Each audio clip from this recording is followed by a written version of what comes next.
Okay, Anara.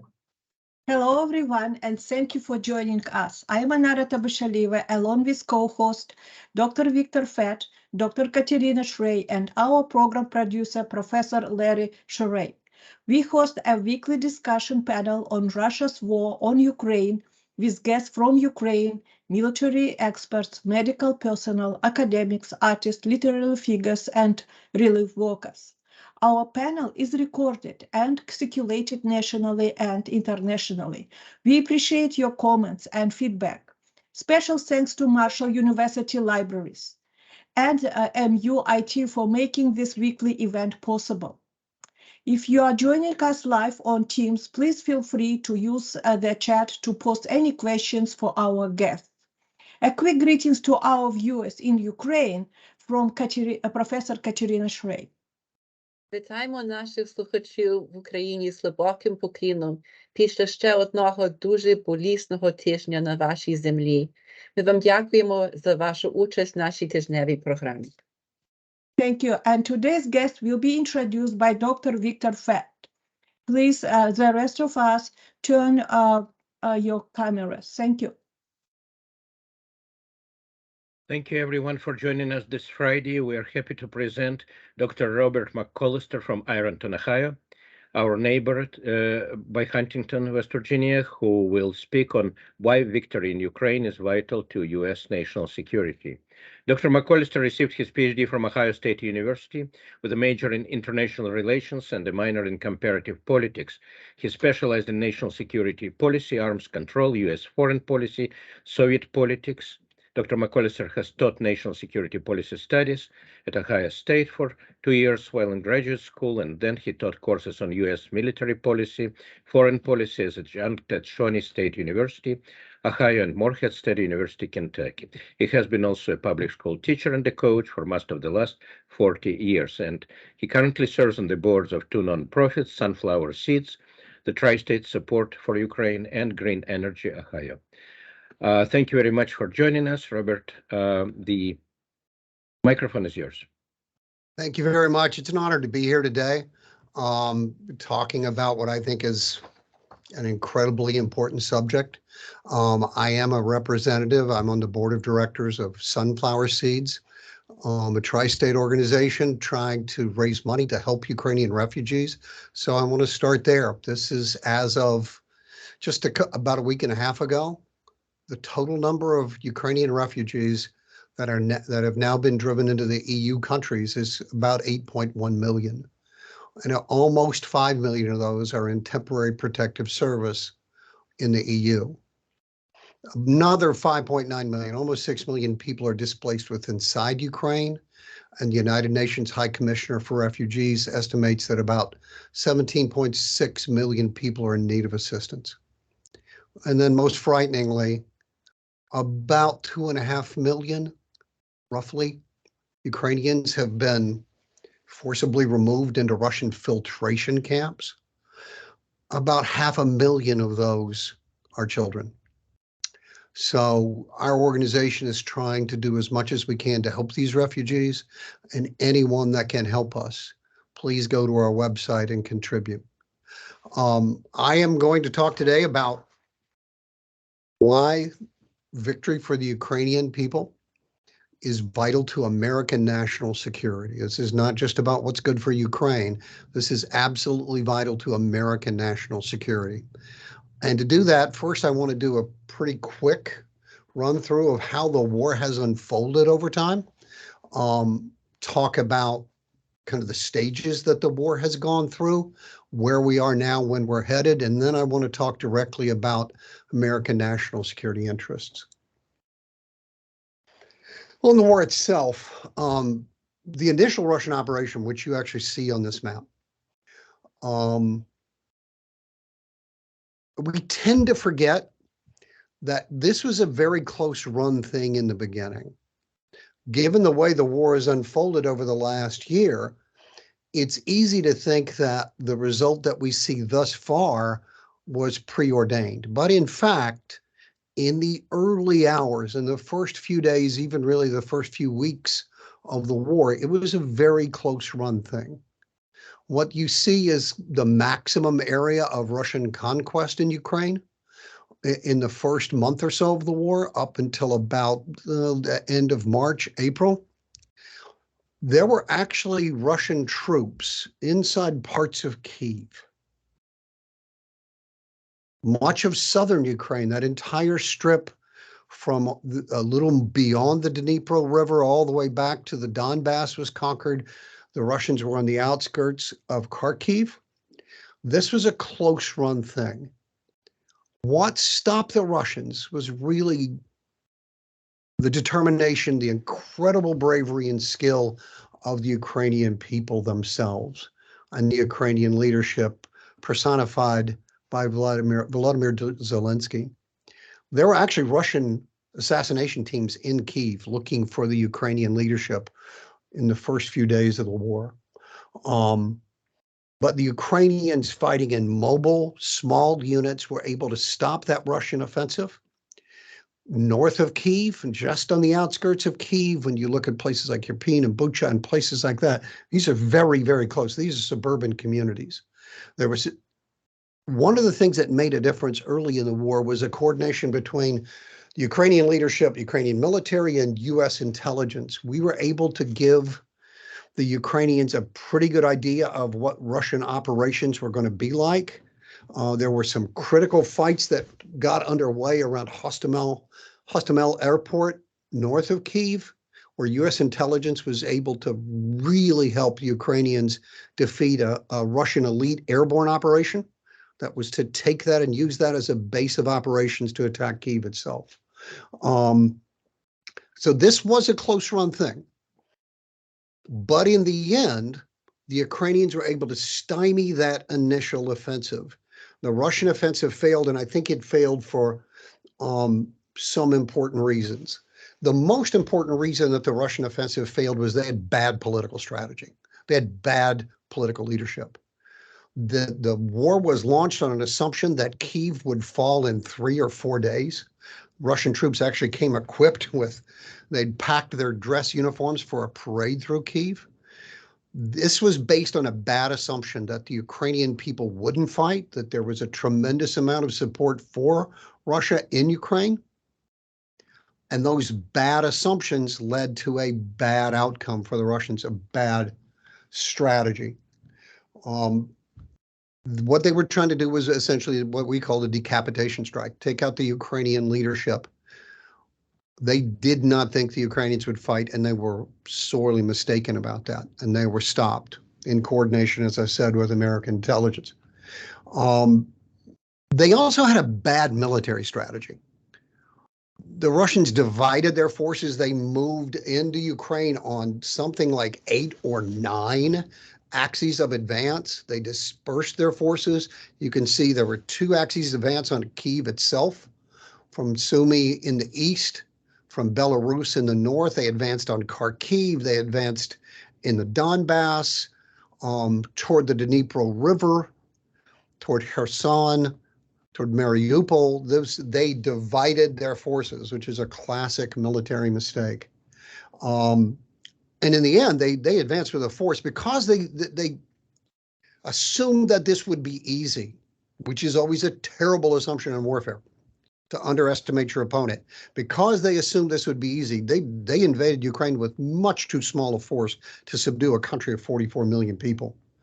Also, operationally, the Russians just showed enormous incompetence, a failure to be able to carry out combined arms operations with ground forces, infantry, armor, air forces. It was a disjointed approach. Tactically, they never established air superiority. They couldn't do basic things, even difficult things, but basic things like river crossings. They lost an entire battalion of equipment in the east trying to cross the Siversky Donets River. Over 70 vehicles were destroyed by Ukrainian artillery. And ultimately, a lot of this came down with weaknesses in the Russian regime itself, the leadership of Vladimir Putin, and the corruption that eats at that government, and the incompetence of Russian generals. I mean, there's really no other way to put it. Bad training, poor intelligence sharing. There were just so many mistakes. The next phase of the war came in the spring and summer.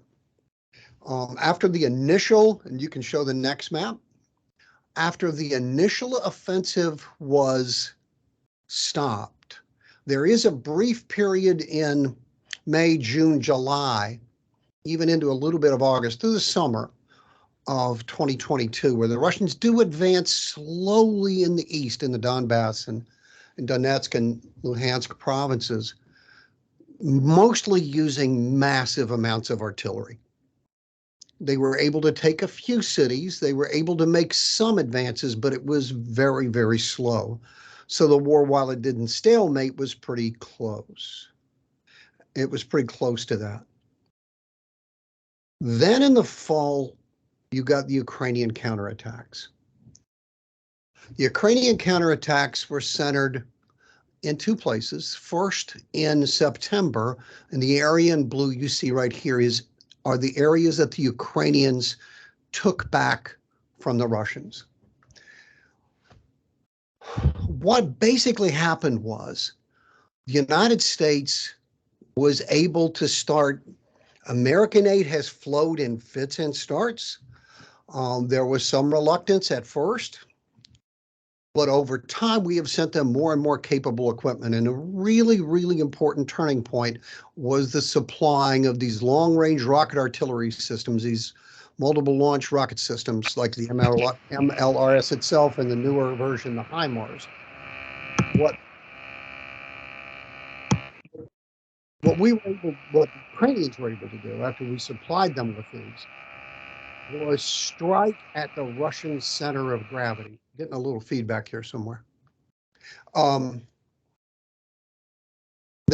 center of gravity, and that's a Clausewitzian term, comes straight from Clausewitz. It's the heart of an enemy's combat power. The heart of their ability to wage war is their center of gravity. And for Russians, the center of gravity is mass. Massive numbers of tanks, armored personnel carriers, but most of all, artillery. Even back to World War II, the Russian army is an artillery army. And what the HIMARS gave the Ukrainians the ability to do was strike very precisely at longer ranges at their logistics network, at ammunition dumps, at railroads, because the Russian army moves by rail. It does not have a lot of road transport. They move most of their supplies by rail. And by striking at that, they were able to undertake what General McRyan, a guy that's worth following, he's an Australian general, very well versed in all these things, calls the Ukrainians follow his word is a strategy of corrosion, gradually, like rust, eating away at the heart of Russian combat power, destroying their ability to supply their troops, to feed them ammunition and everything else an army needs to stay in power. And over time, the Russian ability to wage war is weakened and weakened. And that's when you get this offensive in September. The Ukrainians, this is really a target of opportunity. Ukrainians did some reconnaissance in force, found that the Russians were very thinly defending places and were able to rapidly push back in this area east of Kharkiv and push through Izium, all the way to the outskirts of, if you look closely, you can see the city of Kreminna almost in the center of your screen, to the outskirts of Svatov and Kreminna in the east. And that was an enormous accomplishment and took the Russians completely by surprise. Then in November, and you can show the next slide, Larry. In November, you can try going one more, and we'll come back to that one maybe in a minute. Can we get to the one that shows Kherson? Try the next one. There we go. Sorry. Oh, back one. There we go. In November, they were able to take advantage of the Russians being in a very bad position west of the Dnieper River. 20 to 25,000 Russian troops were essentially cut off. HIMARS were able to take down the bridges, take down the connection with the rest of Kherson Oblast, and the Russians were on the verge are being trapped on the wrong side of the Dnipro River. And in November, they evacuated. So the Ukrainians were able to retake a tremendous amount of territory and pushing the Russians back on the other side of the river. Well, those two offensives in the fall put the Ukrainians, in a much stronger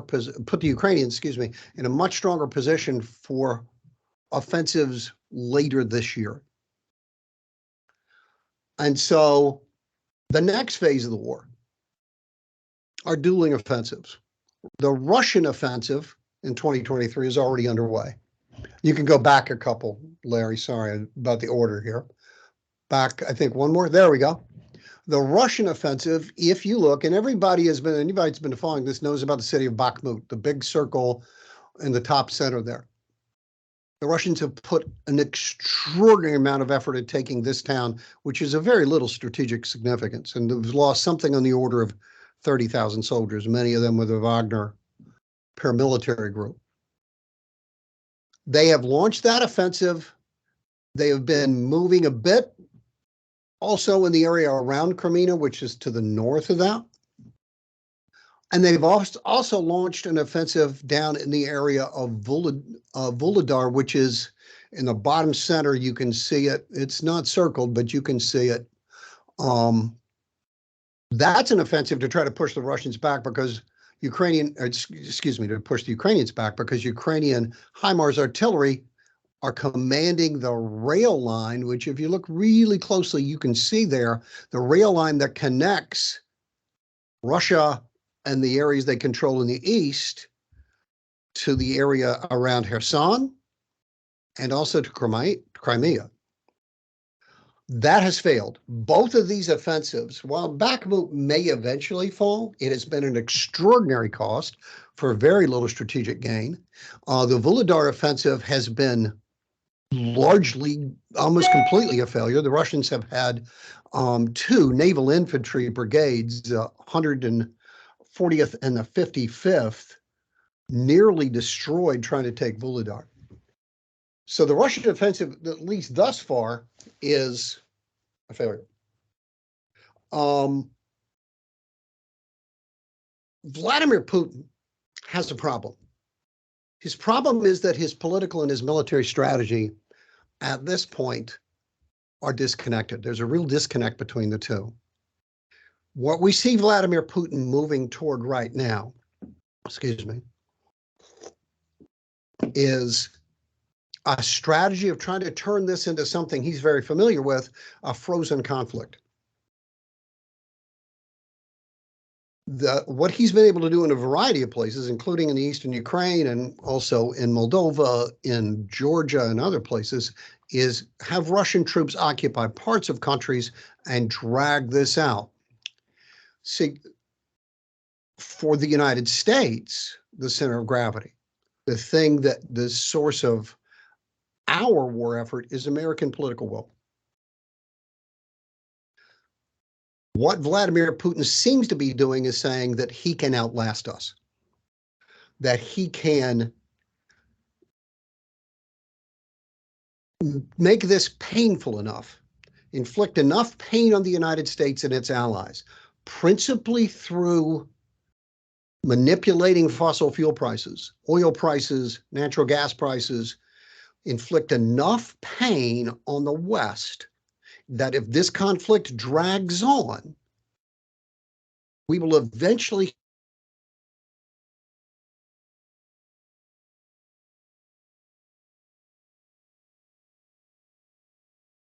Bob, we can no longer hear you. You're frozen.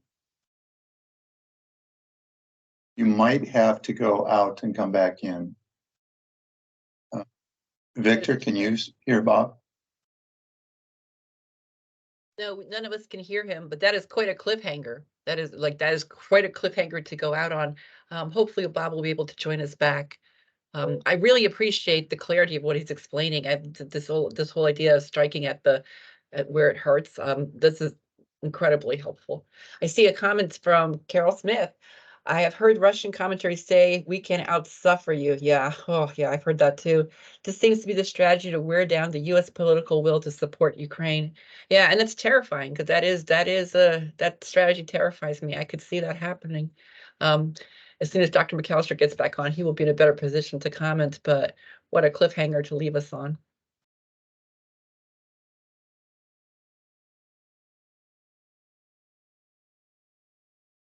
In the event he's unable to get back on, Victor, perhaps you. Did I get lost there? Yeah, okay, you're back. Welcome Great. back. You're back. Sorry You're about that, fine. guys. I'm not sure where I So was. you said that the Russians could outlast us. Yes, They could cause enough suffering through manipulation of gas prices. Right about that is when you froze. okay. That's his political strategy.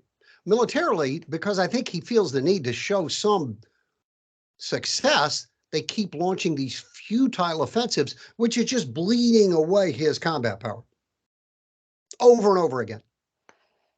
He is sustaining losses I just don't think the Russian army can sustain. So there's this disconnect that I think is really undermining the Russian military offensive, the Russian military effort overall. Now, on the Ukrainian side, we are somewhere probably later this spring, especially as the new equipment being supplied by the United States and our NATO allies, not just the tanks, but the armored personnel carriers, infantry fighting vehicles. So it's the M1s and the Leopards, but it's also the Bradleys and the other infantry fighting vehicles. As that armor starts to arrive, as more and more of the aid starts to arrive, you will see a Ukrainian offensive. And I think it's going to come in a couple places. Larry, if you can go, I think it's back one slide. Yes. One place you might see the Ukrainians try an effort is in the center of this map. See Crimea in the small circle there? And then to the north of that is the Eresfatov. If they drive from there and just to the east, and it's small print, but if you look where all those rail lines and road lines converge is Staroblinsk. If the Ukrainians can drive to there, they will unhinge the entire Russian effort in the east. I expect some kind of move there, but the major Ukrainian offensive will be in the south. So advance a couple more, Larry, to the slides that show, okay, that somewhere in that region, you see Syktyvkar in the middle, that's Melitopol down in the bottom corner. What you're going to see the Ukrainians do is drive to the Sea of Azov. Now, to do this, if they do this, they will separate Russian forces in the east from the Russian forces in Kherson, but most of all, they will isolate Crimea. To do this, they are going to require mobile armored forces, the tanks and the Bradleys that are on the way, and probably more of them. We really need, I would hope to see that in future aid packages, more combat drones like MQ-9 Reapers or Gray Eagles.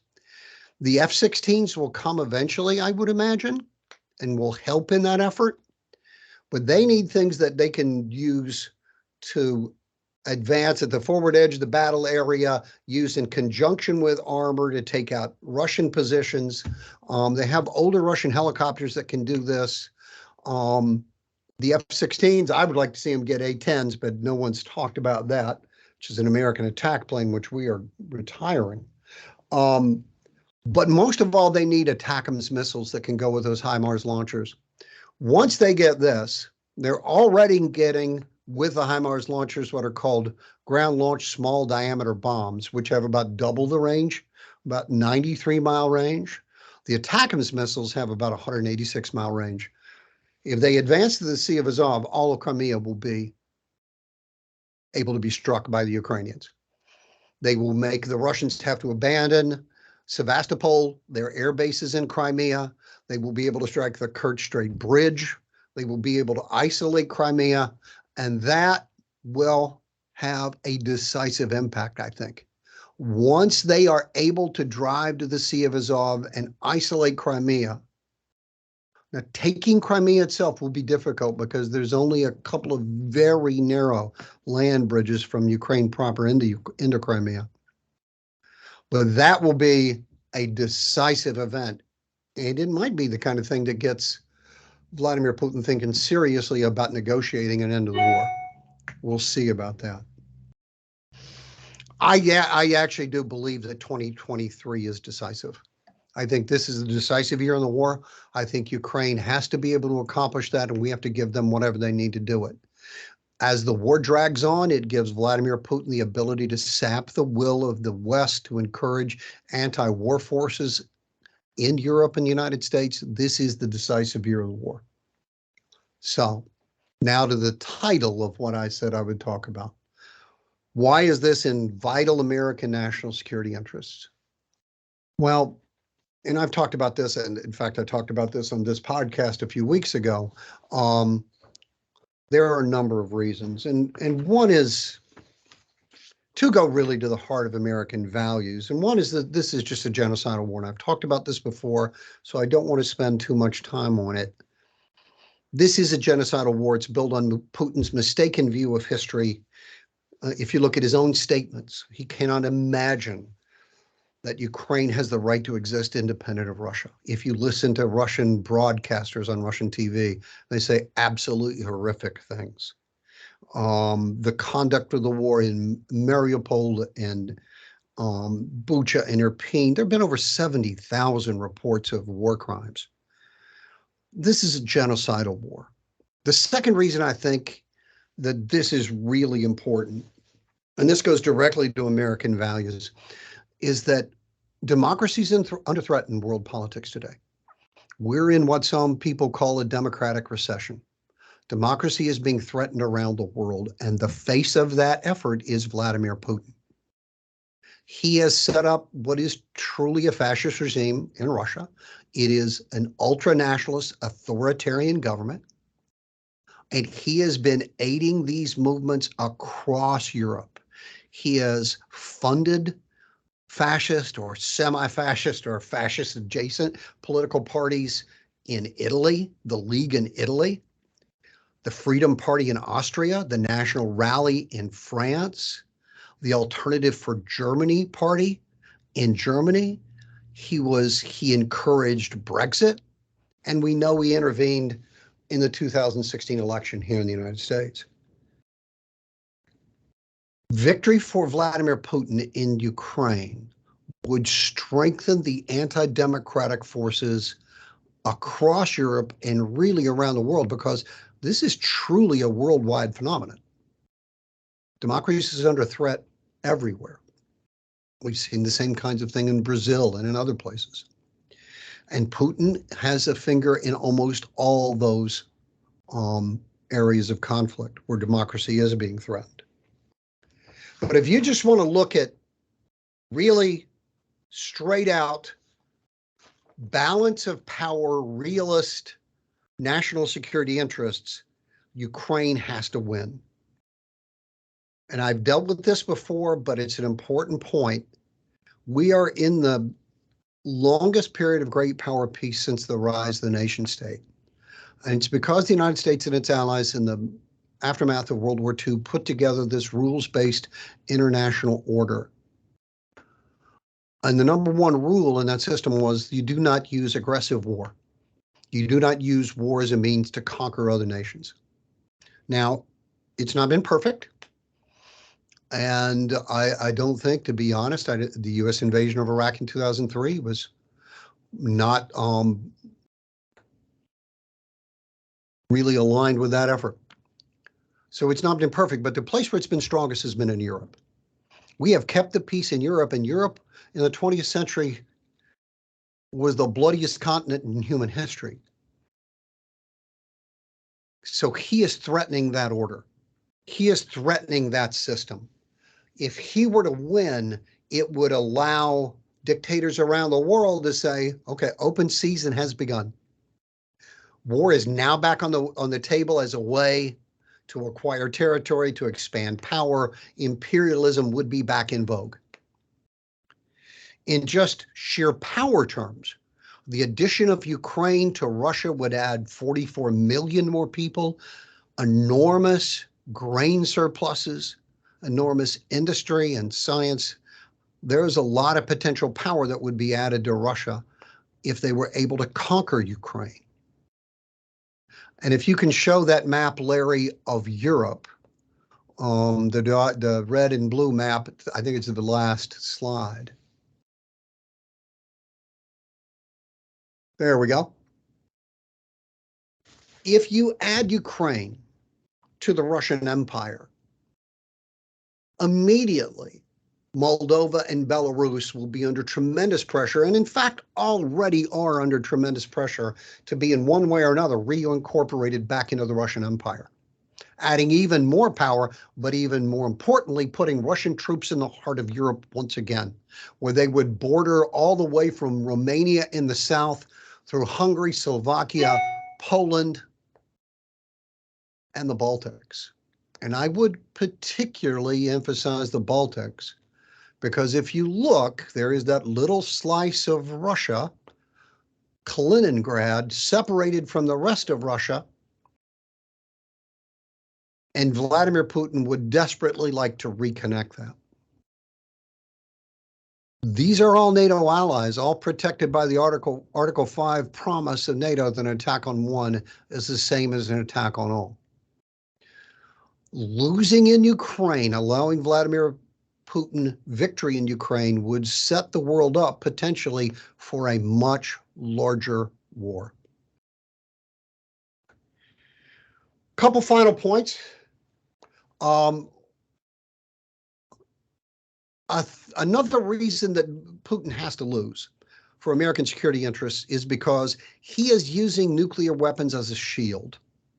He threatens the use of nuclear weapons to slow down American aid, to slow down NATO aid to Ukraine, to limit the kind of weapons. Why do we not want to send F-16s? Because we're afraid they might be used against Russian territory, and that might lead to Russian escalation to nuclear weapons. Some are afraid that if Crimea is liberated, that would lead to Russian escalation of nuclear weapons. He is using nuclear weapons as a shield to allow him to use this aggressive war to acquire territory. If he's able to do that and it works, you're now telling dictators around the world that nuclear weapons have real utility, that they have a use beyond deterrence. They have a use beyond preventing someone using their nuclear weapons on you. Now they can be used as a shield to allow aggressive war to once again become a feature of the international system. That's dangerous. It will lead to more nuclear proliferation, and it could lead to confrontation. It would encourage China to think that an invasion of Taiwan is more possible because it has nuclear weapons as well. So it's especially relevant in the Far East. And one other thing I want to mention, and I think people don't think enough about this, but this is a fossil fuel war. Russia is, Saudi Arabia with nuclear weapons and snow. Russia is a fossil fuel powerhouse. It funds a huge chunk of the Russian state budget, their military efforts. This is a fossil fuel war, and America, one of its greatest strategic weaknesses since the 1970s has been its addiction to fossil fuels. He is using nuclear weapons as a shield to allow him to invade Ukraine and to stop American and allied help for Ukraine, or to at least limit it. He is using his control over fossil fuels as his sword to strike at the United States, to strike at the EU. That's his most powerful weapon. Because as I said, Ukraine's center of gravity, the center of Ukrainian power is their alliance with the West. And if he can erode American support for Ukraine and NATO support for Ukraine, he can win this war because he can outlast them. So fossil fuels are an important part of they are the source of his, ultimately, of his power, of his hold over Russia. And they're the sword that he uses to strike at the West. We have to come to grips with this, that this is a fossil fuel war. This has given Europe and the United States an opportunity to think carefully and forget about climate change for a second. If the United States, if Europe use this opportunity, and there are already signs that this is happening very aggressively, to move as quickly as possible toward renewable energy, energy that we would control, that can't be embargoed. If we can move to that, that will greatly strengthen the United States strategically. It will make us a stronger country and NATO a stronger alliance. It will make us less vulnerable to blackmail. Now, it helps if the United States increases its own oil production. It does. It makes us personally less vulnerable to blackmail, especially less vulnerable than the Europeans are, because they were so dependent on Russian, especially natural gas. But you have to think about it this way, and I'll finish with this. The fact that the United States uses about 20 million barrels of oil a day drives the price of oil up. It drives the price of oil up, and even if we are, which we are now actually self-sufficient in oil, even if we're self-sufficient in oil, that demand, because oil is a globally traded commodity, and that incredible American demand for oil drives up the price of oil. And the higher the price of oil is, the more Russia, more money it has to fund its war in Ukraine, to build its nuclear weapons. It also contributes to terrorism around the world, because Al-Qaeda and ISIS ultimately are funded through oil receipts, through oil indirectly, the contributions that come from countries that produce oil. Bad governments around the world. There's so many bad governments around the world that are fossil fuel exporters. And so if we can do this, we can make America a much safer country, and it will weaken these bad actors like Putin, Maduro in Venezuela, Mohammed bin Salman in Saudi Arabia. I mean, you can go on down the list because it's a pretty long list. All right, and with that, I can open it up to questions. Thank you very much, Dr. McCollister, for this extremely informative and passionate delivery. I'm sure our panel and our viewers have plenty of questions. Please ask them, raise your hand electronically, or just show your face. And go ahead, please. Thank you again. I have a Anara? question. Thank you very much for your very interesting and comprehensive presentation. And I'm glad that you mentioned about spillover. I would add also Central Asia, because recently Blinken visited Central Asia and India to build coalition. I think that what we can see expanding of this war. And regarding America, when American voters ask to name the most important priorities in foreign issues, they did not mention Ukraine. And the issue of Ukraine is below US-China relations. Yes. So it's, and I think that in the future, it might be even, less important for American voters. So Yes. what do you think about this? And can you explain this and what could be done? Thank you.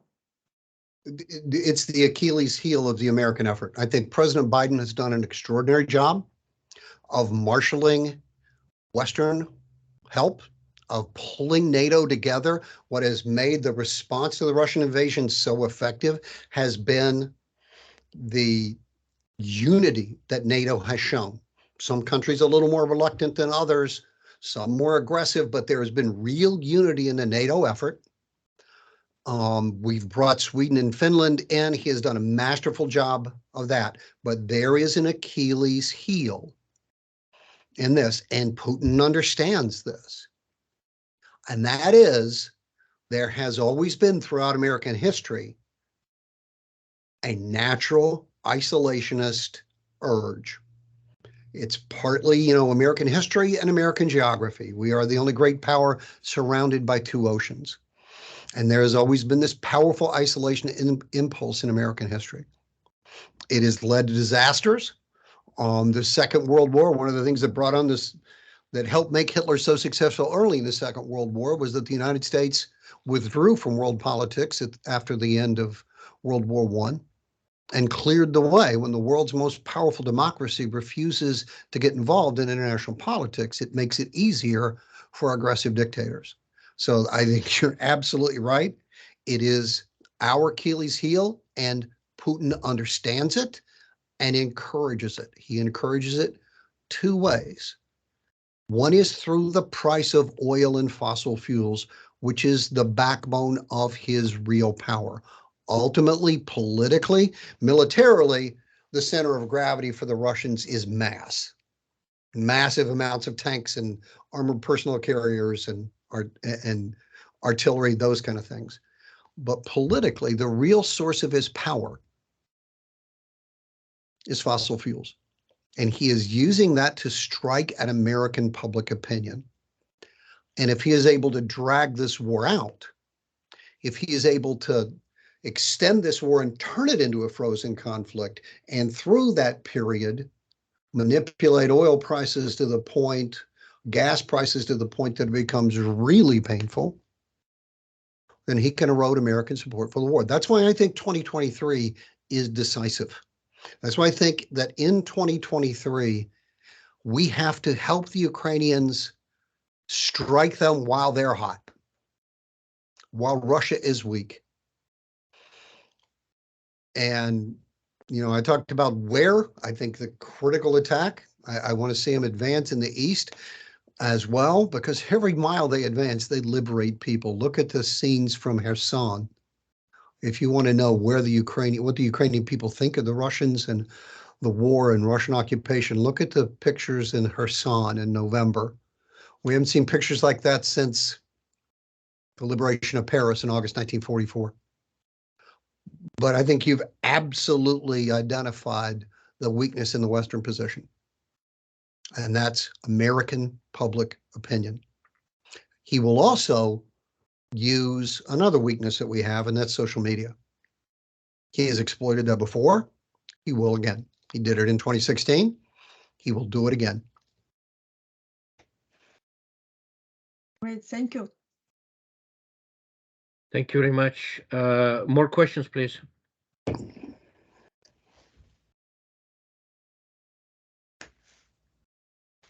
Please, Hello. Katerina. Thank you so much for this great presentation, for educating us, and especially for pointing out, putting it all in a very useful context. Thank you also for the work you're doing here locally with sunflower seeds. How's that going? Can you talk a little bit about that? How are your efforts going? I know I think you all got started a couple months ago and you're still very new, but you're already making a huge impact and people already know who you are. How is that going?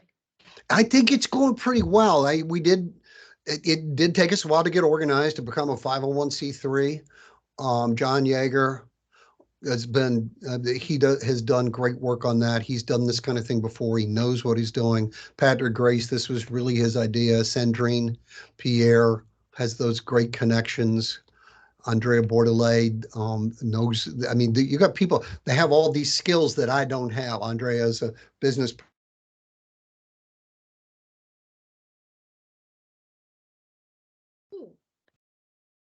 I don't know. We're sorry, we have another freeze.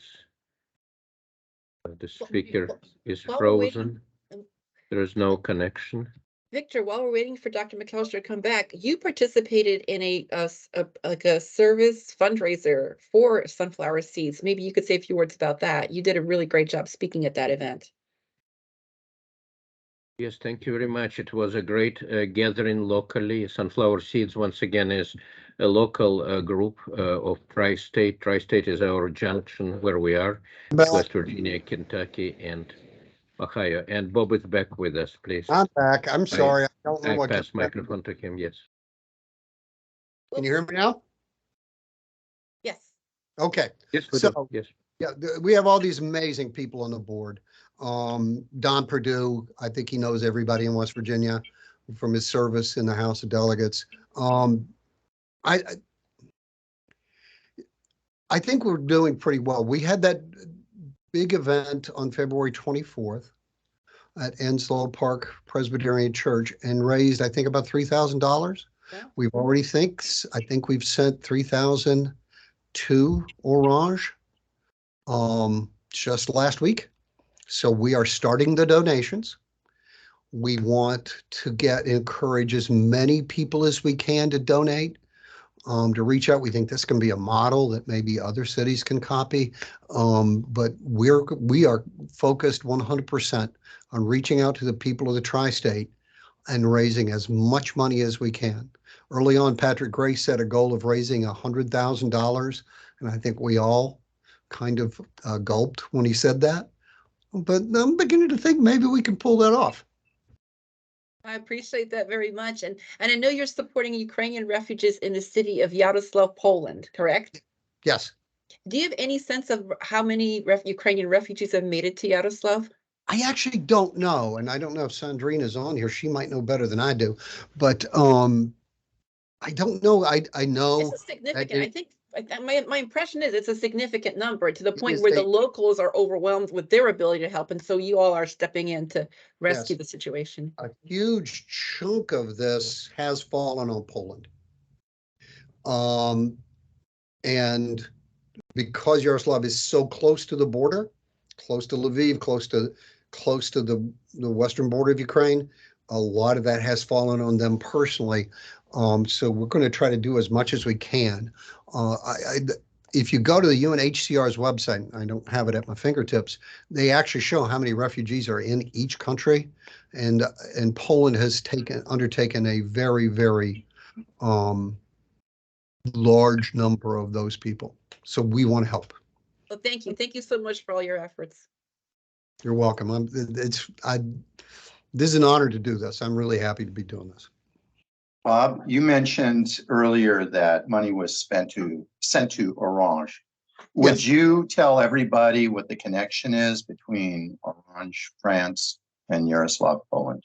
Yes. And how Sunflower Seeds is contributing to this connection? Yeah. One of our board members, a Marshall faculty member, Sandrine Pierre, is from there. There she is.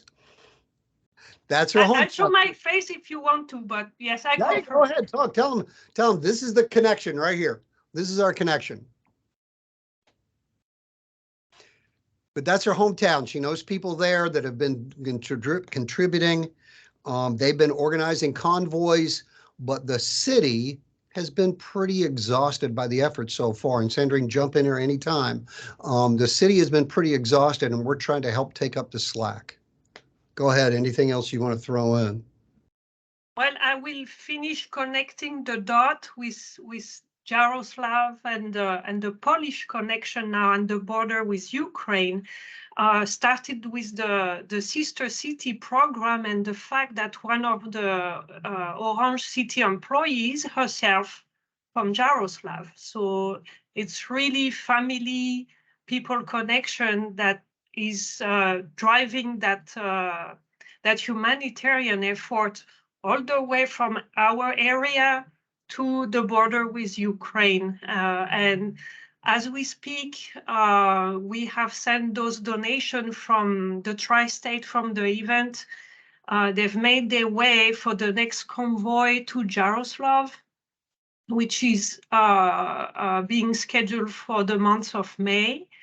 There's some medical equipment that has been identified. Our donation will be used mostly for fuel for the semi-truck that is going to be going to that area. And we already saw the medical equipment such as ultrasound machine that has been secured from a donation in Orange area. And hopefully much more to come. The Orange team is waiting to hear from Ukrainians and the Polish camps what they need. And the truck will be loaded up exclusively with what is requested from the people who need this. Mostly they expect it to be medical supply, medical equipment, hygiene supplies for children and women. So the refugees in questions are, of course, mostly children, women, the elderly, and the disabled. And I'll stop there. I could go on and on. so could the people that are passionate about it. But it's very touching. They are very, very touched to know that there's a group of people here in the US, in the tri-states, mobilizing effort to try and help over there. This is So wonderful. thank you. These are the approaches that work.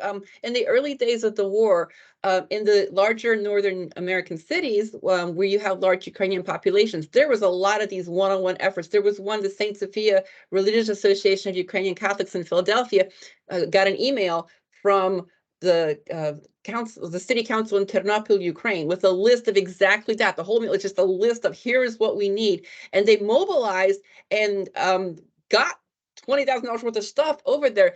And that's exactly the kind of things, these little one-to-one community efforts that are going to make such a difference. And as you say, it's not just the material support, which is absolutely necessary, but the fact that Ukraine is not alone. They feel it. They know it. This is an amazing thing. At the event you all organized at the Presbyterian Church, when our mayor spoke and said that he was in a conference of mayors and Klitschko from Kiev spoke to them, that was such a powerful moment. And I believe our mayor of Huntington, Steve Williams, was very emotional when he said that. It was a mayor reaching out to a fellow mayor, just like you all are doing as citizens reaching out to fellow citizens on the planet, one town to another. So thank you. What you're doing is unbelievably powerful, and it will make a difference. And we're so, the Ukrainian American community is incredibly grateful to you. Thank you. Thank you very much. Thank you. Can I just say Steve Williams is awesome? Can I say that? He has done an extraordinary job, and it's so good at explaining the, I don't know, the emotional connection, the morality of all this. He's great. I think he's just awesome. Great. Thank you. Thank you very much, Dr. McCollister and Dr. Pierre. If I may, I want to ask another question where maybe some of our viewers still have some. Bob, what do you hear about Lend-Lease? The Lend-Lease law was signed by President Biden on May 9th, as I remember, in sort of affront to Russians, because May 9th is the Russian Victory Day, as many might know. That's why I'm Victor, because I was born 10 years after the war ended on May 9th. Many victors were born at this day in Soviet Union, I believe. So what do we hear? Because I didn't hear anything. I'm in the same boat. I've not heard anything about using Lend-Lease.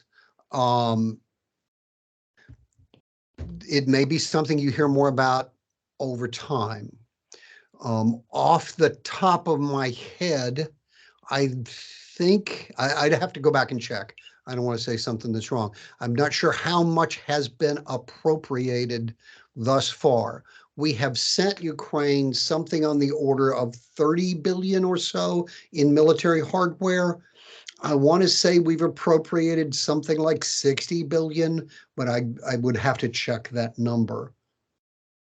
The problem will come as you approach that ceiling, because you will have to get any new appropriations through the House of Representatives.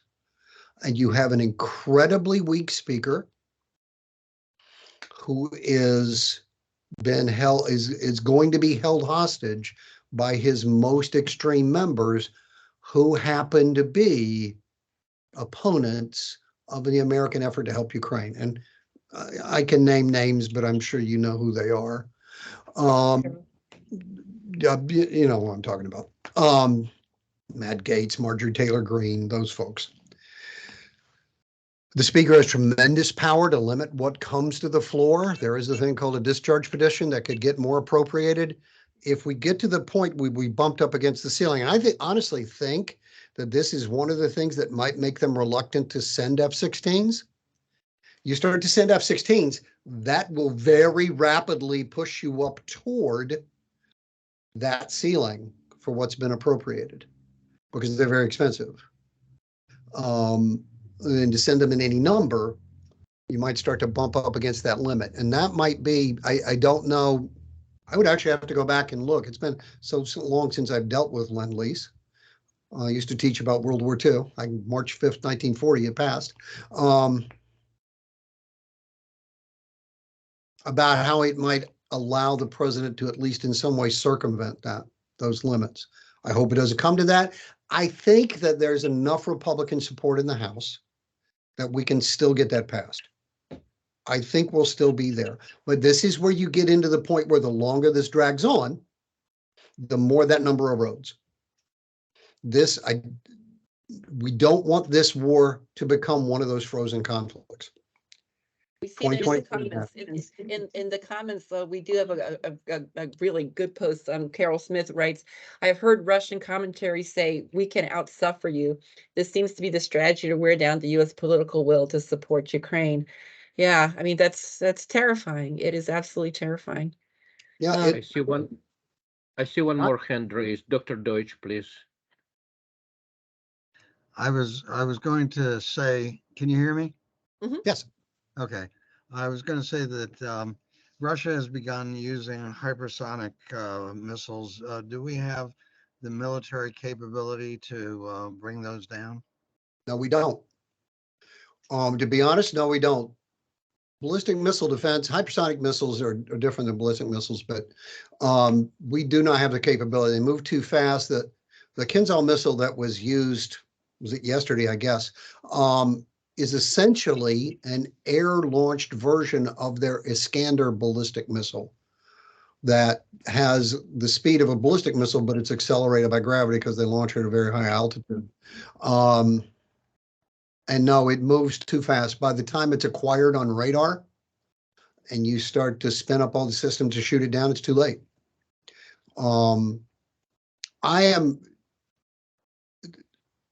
There's a lot of hype about hypersonic ballistic missiles.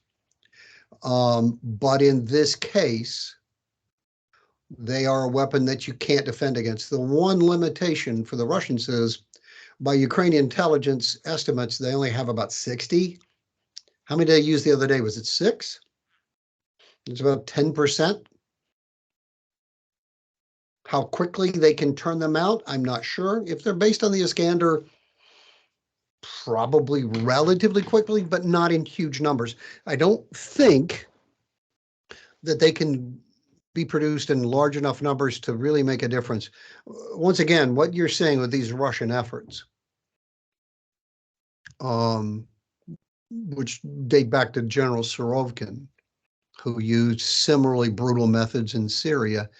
These are terror weapons. These are trying to break Ukraine's will to fight. I think that's hopeless. I think they're not going to break Ukraine's will to fight. The real opportunity is to erode American support for war. I think the Ukrainians will fight them as long as they possibly can. I have so much admiration for what the Ukrainian people are doing. They can't go back. They can't go back to living without freedom. That's just human nature. We have a question in the chat. That's actually a really good question. Can you talk about the long-term political and military strategy for Ukraine? When Ukraine wins, oh my gosh, I love that. When Ukraine wins, they will still continue to live right next door to Russia. Russia has a very long memory too. Is there any planning for long-term peace security for Ukraine? There's already talk about this, yes. There's already talk, it's quiet talk within NATO about what Ukraine's future status will be. Will it be a full-fledged member of NATO with Article 5 protections? Will it be something close to that? Maybe the sort of status that Sweden and Finland had before they joined? Well, they're not formally members of NATO yet. We got to get Turkey to come along. Turkey's holding up Sweden. But I mean, there's debate about which of those is appropriate. I mean, if I'm going to make a prediction, I think Ukraine ends up in NATO. I think that's the ultimate result here. I think Ukraine ends up in NATO. What we really need, and we don't have a great track record on this, is regime change in Russia itself. I mean, there's a long history, and if you know Russian history, there's a long history of failure in war leading to a change in government. 1905 and then in 1917, and there's a lot of that in Russian history. Now, the Putin regime at this point looks to be unassailable, looks to be very solid. He has control over all the levers of power, but authoritarian dictatorships always look that way until they don't. So we'll see.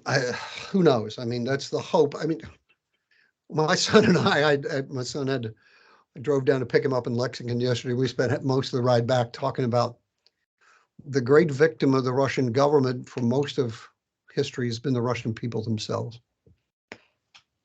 And I mean, we can go back and talk about Stalin and go on forever and go much further back than that. But the people who need liberated more than anybody else are the Russians.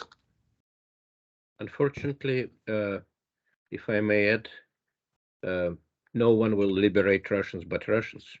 That's right. And the record on this is pretty abysmal. So there is an alternative viewpoint that Russia as a federal empire, as a centralized empire, outlived itself. And this way or that, we might not see that, but the final dissolution of this aged empire is precipitated by Ukrainian victory. What do you have any thoughts about this? I mean, once you start to get into this, you obviously we're into the area of speculation. I think that's a possibility. You see turmoil in Georgia right now. The Russians have this long frozen conflict that they've had with Georgia after the even before the invasion in 2008, and Shishina, Abkhazia. And as you know, Russia is a federated state. Is it a possibility? Yeah, I do think it's a possibility. A lot depends on the outcome of the war and how catastrophic it is for Russia. A full, absolute victory for the Ukrainians, I think, could trigger something in Russia like that. But it's hard to say. I mean, the Russian government back in all the way back in the Soviet days has always been opaque and hard for us to see into.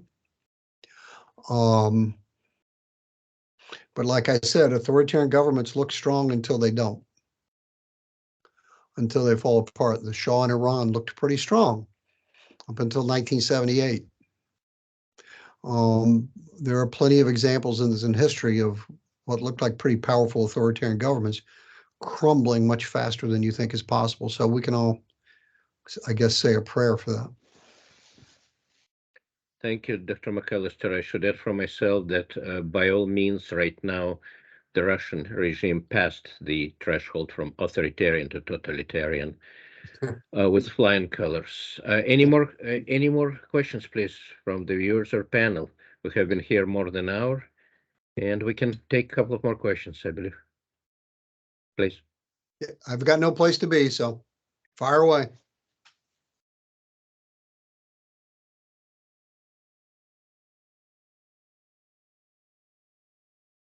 My final question, how do you see the changed role of Europe, especially Germany and France? There was the assumption when the Cold War ended that war in Europe was a thing of the past. We were wrong about that. I think this has been a wake-up call. I still think there are forces in Europe, as there are in the United States, who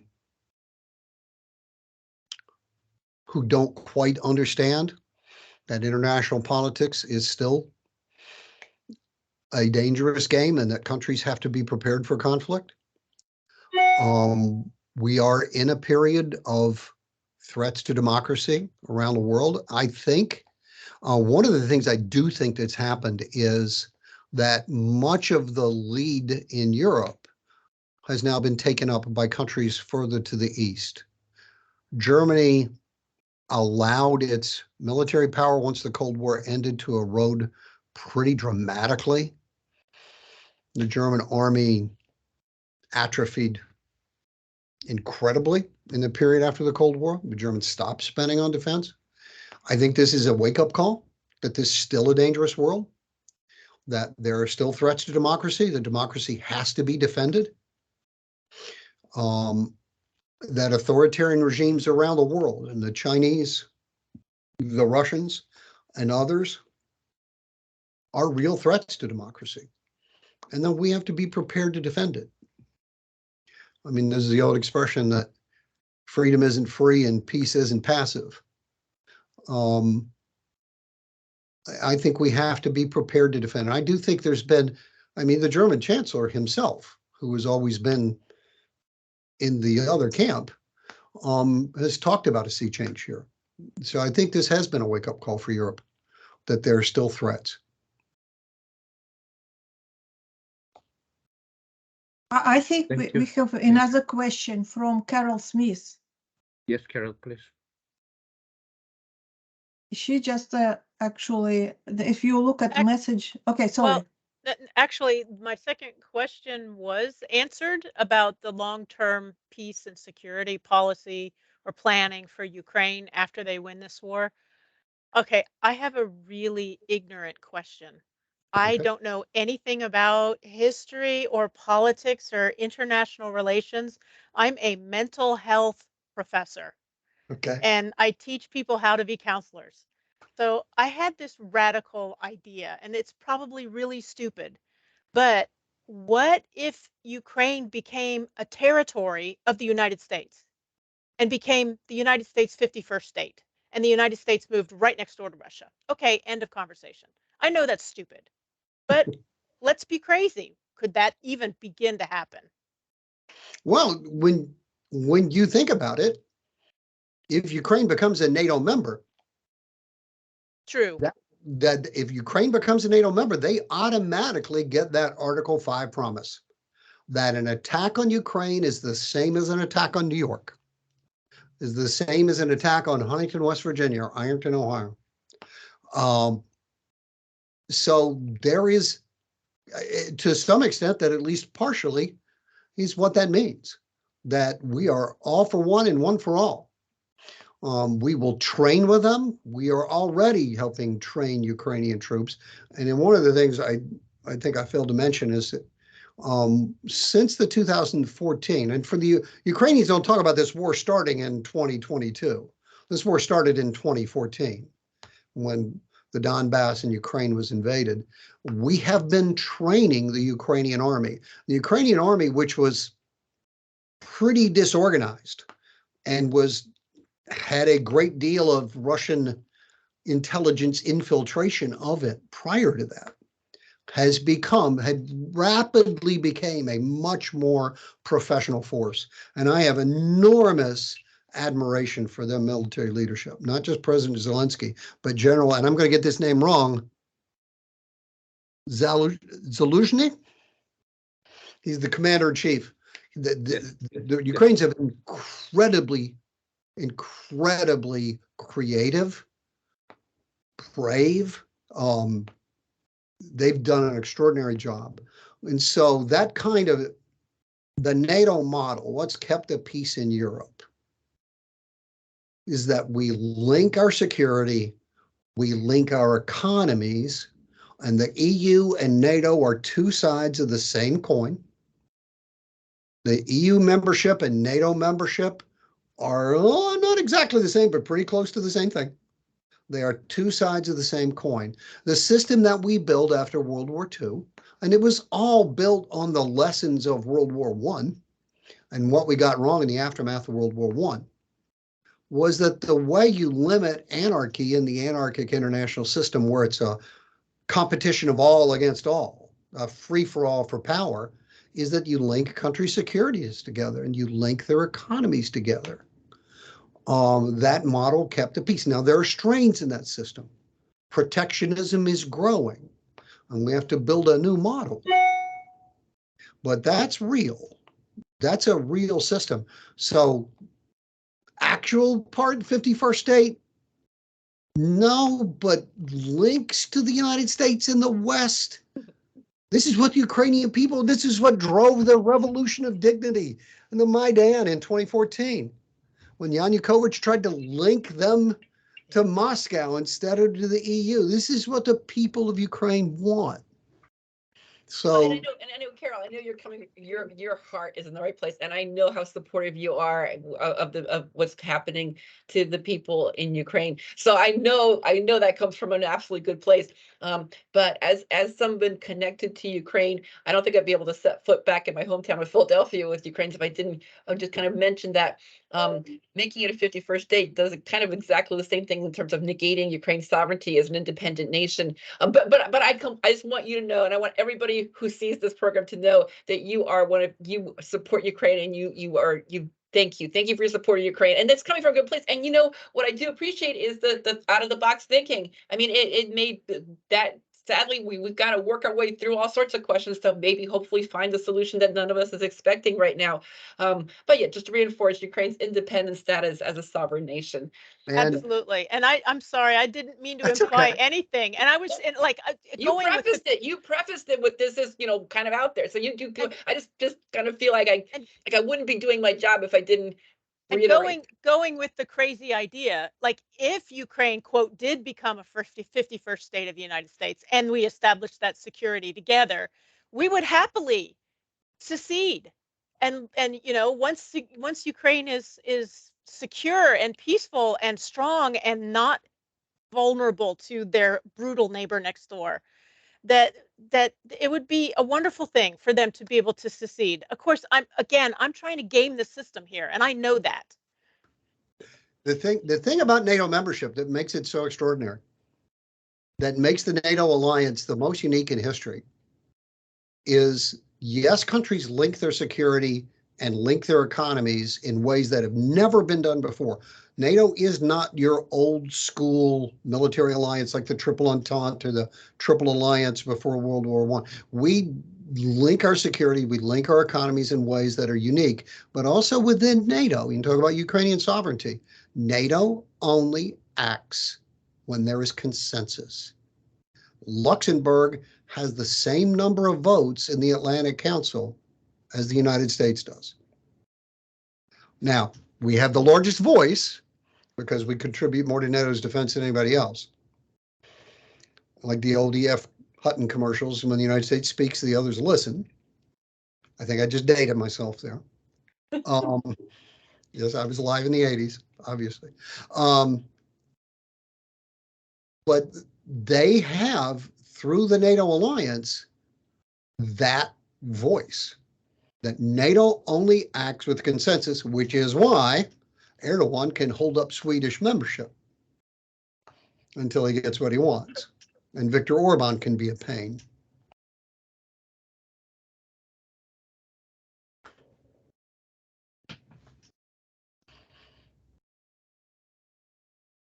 Thank you very much. Thank you, Dr. McCollister. I think we will conclude here now. And Dr. Shrey, can you please give your customary greeting to our Ukrainian viewers in Ukrainian language? Happily.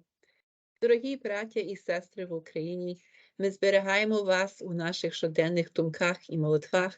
Нехай милосердний Бог тримає вас у своїй опіці, і до наступного тижня прощаємося. Thank you very much. Slava Ukraini, glory to Ukraine. God bless Ukraine. God bless United States. Heroim Slava.